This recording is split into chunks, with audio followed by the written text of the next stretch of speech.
Hello guys, ilang araw na ako dito sa ospital. Ang dami kong naranasan na hirap sa gamot, sa mga turok. Napakahirap ng may sakit.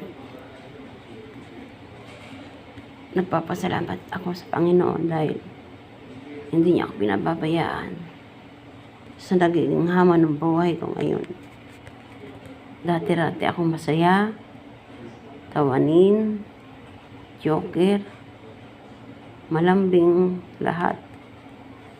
Pero yun ay nawala. Parang isang iglap lang na biglang bumagsak yung aking kondo. Pero sabi nga daw, God is good.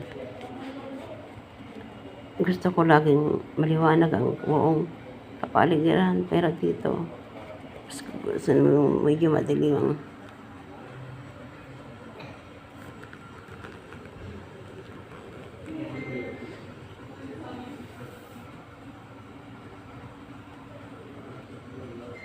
mararanasan mo yung nagsusulo ka, walang bantay, mga nurses, kung sino na lang ang pwedeng tumulong, kung sino na lang, kasi mahirap ang isang OFW, malayo sa pamilya.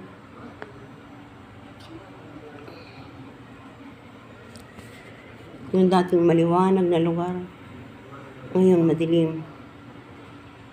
Sikat ng ilaw na maliit. Kaya sana makaraos ako dito sa nangyari sa buhay kong ito. Hindi ko ito ini-expect pero wala. Binigyan ako ng pagsubok. Dapat kailangan kong maging matatag, matapang sa hamon kong ito sa buhay.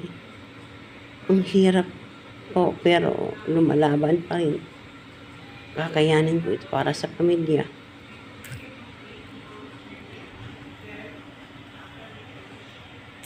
Gusto ko yung pintuan bukas para may naririnig ako mga nagkukwentuhan. May mga tao ako naririnig. Gusto ko yung may naririnig ako ang tao.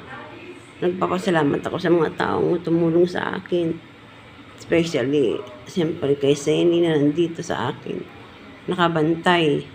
Kahit may trabaho siya, dito siya pumupunta sa akin. Maraming salamat, Senny. Dahil na taga doon yan sa amin.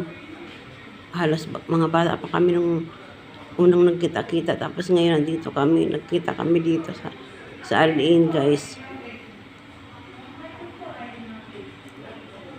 Sa mga mahal ko sa buhay, lalaban ako.